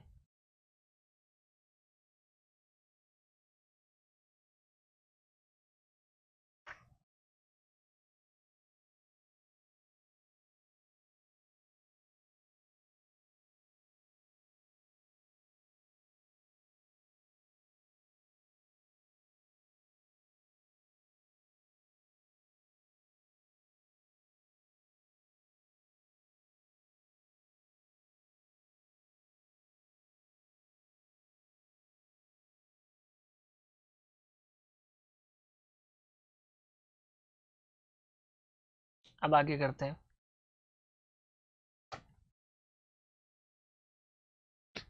अब एक पर्सन लेते हैं, निम्न में से, निम्न में से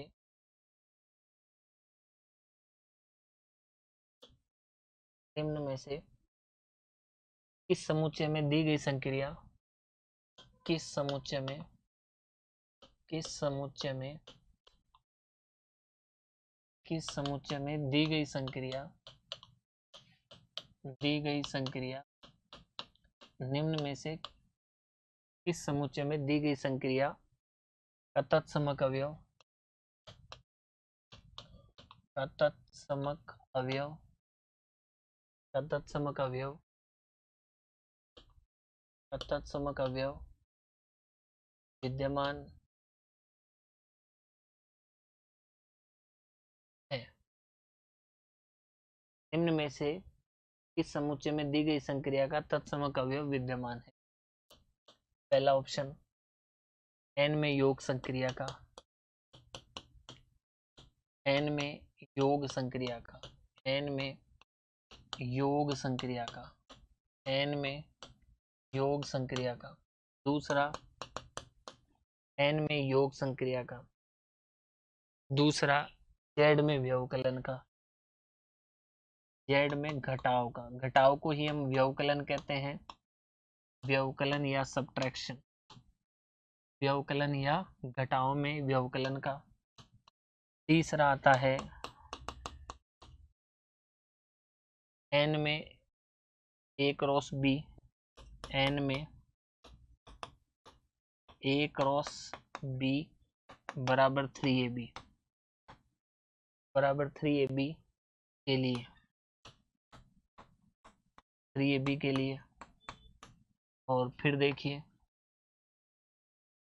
r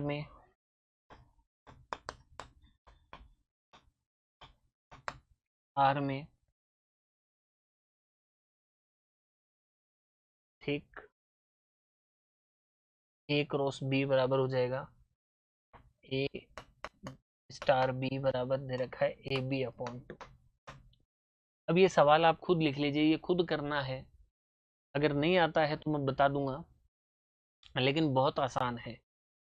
देखिए निम्न में से किस समुच्चय में दी गई संक्रिया का तत्समक अवयव विद्यमान है ना। तो योग n में योग संक्रिया का, अब ये तो दिख रहा है कि इसका तो तत्समक अवयव 0 होता है ना।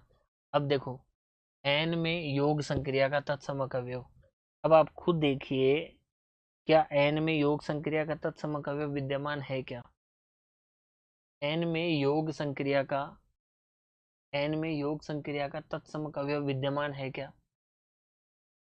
ठीक है, ध्यान से देखिए n क्या होता है। अब यहाँ पे मैं पहला बताता हूँ, जैसे थोड़ा थोड़ा आपको हिंट दे देता हूँ। अब ध्यान से देखिए, हमें पता है कि योग संक्रिया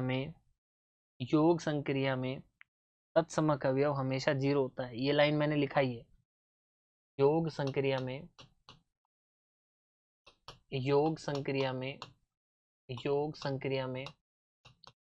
तत्समक अवयव 0 होता है। योग संक्रिया में तत्समक अवयव,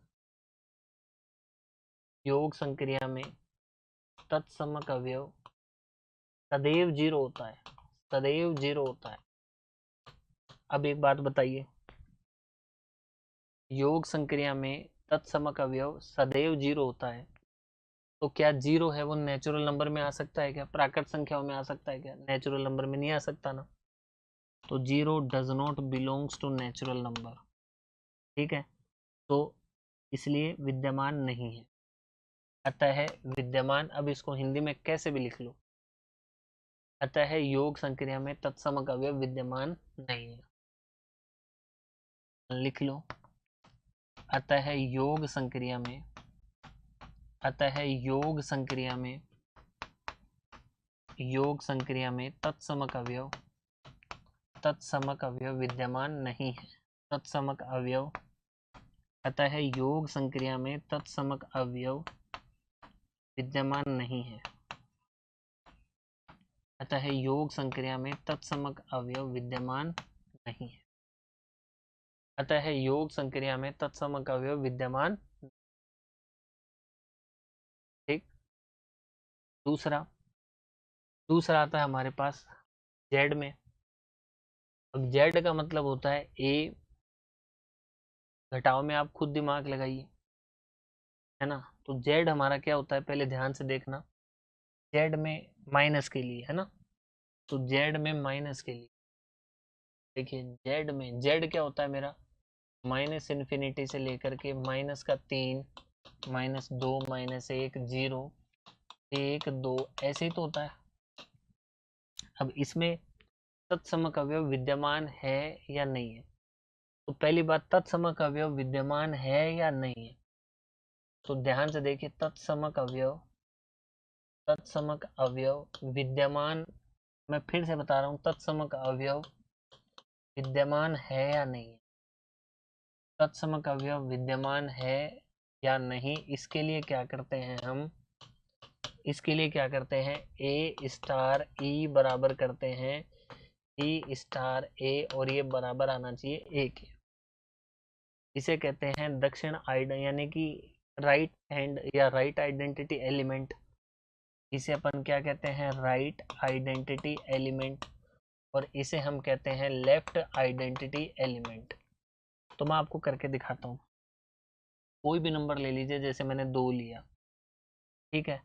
अब मेरे को है ना पहली बात माइनस को चेक करना है, ठीक। तो अब माइनस का यानी कि मेरे को ऑपरेशन दिया है, संक्रिया दे रखी है माइनस की।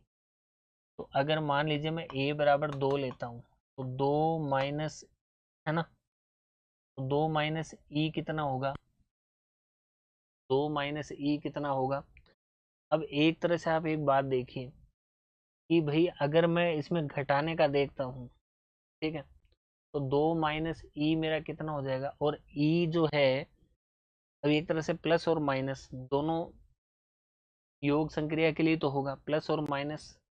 एक बात बताइए, अगर मैं योग संक्रिया में तत्समक अवयव 0 होता है, जैसे ए में अगर मैं 0 जोड़ूंगा तो ही तो ए आएगा, तो घटाने की संक्रिया में मेरा ए कब आएगा, ए में से मैं क्या घटाऊं, 0 घटाऊंगा तो ही तो मेरा ए आएगा। अगर मैं ए में से 0 घटाऊंगा तो भी ए ही तो आएगा। अगर मैं ए में 0 जोड़ूंगा तो मेरा ए आएगा, और अगर मैं ए में 0 घटाऊंगा तो भी मेरा ए ही आएगा ना। तो मेरे पास यहाँ पे तत्समक अवयव क्या बना, 0 ही तो बनेगा। तो यहाँ पे मेरे पास में तत्समक अवयव कितना हो गया, 2 में से 0 घटाया तो मेरा कितना आ गया, 2। तो मेरा ए क्रॉस ई कितना आ गया, ये आ गया, ए स्टार ई मेरा ये आ गया। अब मैं ई स्टार ए करता हूँ ना, तो 0 माइनस 2 बराबर कितना हो गया, -2। तो ये तो दोनों मेरे बराबर है ही नहीं, ये तो मेरे है ही नहीं ना, तो यहाँ पे एग्जिस्ट नहीं करता, ठीक है ना। दोनों बराबर आए क्या, नहीं आए। तो यहाँ पे एलिमेंट जो है जो आपका आइडेंटिटी एलिमेंट है वो एग्जिस्ट नहीं करता, क्योंकि यहाँ पे तो मेरा कितना आया, 2, यहाँ पे मेरा कितना है, -2। तो रिजल्ट क्या बना, A A star E is not equal to E star A. और दूसरी बात, ए तो 2 था, ये पहली बात ए के बराबर ही नहीं आ रहा, ए तो मेरा 2 था, ठीक है ना। तो क्लियर है, तत्समक का मतलब होता है रिजल्ट वही आना चाहिए।